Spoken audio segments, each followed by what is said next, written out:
Hello everybody, welcome back to my channel.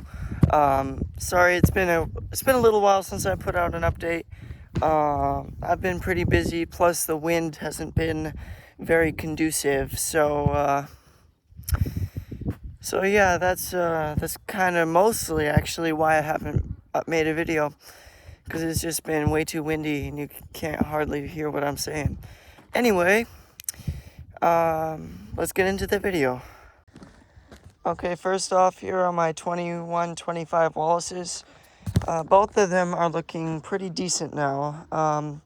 They were a little wilty in the heat, but I think that's alright. They'll be alright.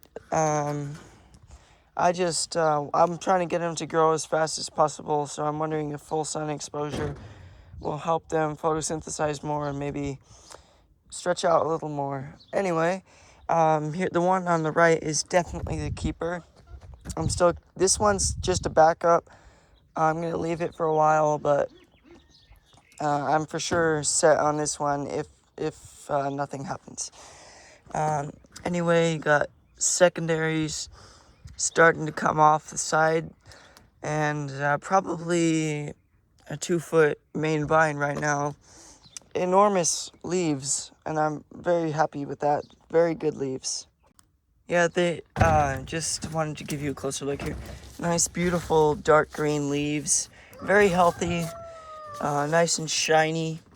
Not super bloated, however, they are bloated. You can see starting to put off tendrils. I cut off the first and second true leaf on this plant, as well as most of the first secondaries, just to get them up there, clean it up a little bit. That one's probably going to go too, but this one here looks healthy.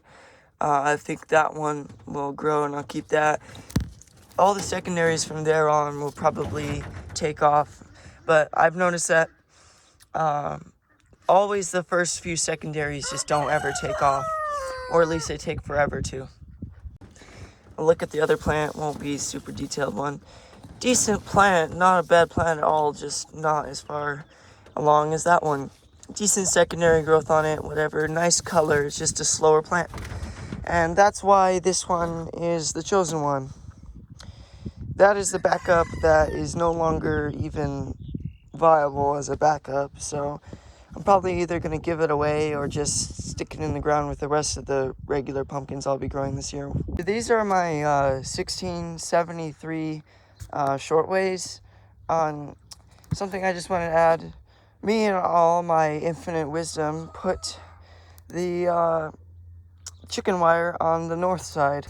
Now when I'm recording, my shadow gets in the way and everything, and so yeah, so I have to kind of deal with that until these shelters are out here, but they are still required because we do not have any shade cloth or wind fence up. So yeah, this plant is a little bigger than this one. However, I am leaning towards this one, and the reason for that is, one, the main vine is not growing straight up in the air like an idiot, and another thing is it's got stronger secondaries. I had to cut off like all of the secondaries up there, and then there's a fairly weak looking one there, and then there's another one up there. Maybe it'll straighten itself out and start growing like a normal plant, but at the moment it's not really doing what I want, so I kind of like this one a little better. Although that plant is pretty aggressive, so if it can straighten itself out, I might like it better. This one is a nice plant, decent secondary growth on it, fairly close to the stump, which is something I'm not used to. This one looks like it'll shoot out and be a nice good secondary. This one maybe I might have to cut it off though, it's a little weaker. And then from here on out, the secondaries look pretty good. Nice, healthy looking main vine tip. It's starting to get that cobra action going on that all the giant pumpkin growers know and love. Same deal over here with these ones. They've got a very nice, dark, healthy green leaf color. and they're a little droopy, actually a little less droopy than the others. That's the way it's been from the start. These ones are a little bit more heat resistant. I'm very happy with these plants, and I'm very happy with the others. Alright, I think that's going to do it for today's video. If you have any questions, comments, or concerns, just leave them down in the comment section below. I'm always open to advice. Yeah, I'll say, I just will say real quick, I would like the plants to be a little bit bigger, a little bit, like the vines to be a little bit longer, more stretched out, more developed. But, you know, this is just the way it is here for me in New Mexico. My plants always are slow to take off, so I'm thinking in the future I might just plant them earlier. Anyway, that's enough rambling. I'll catch you next time.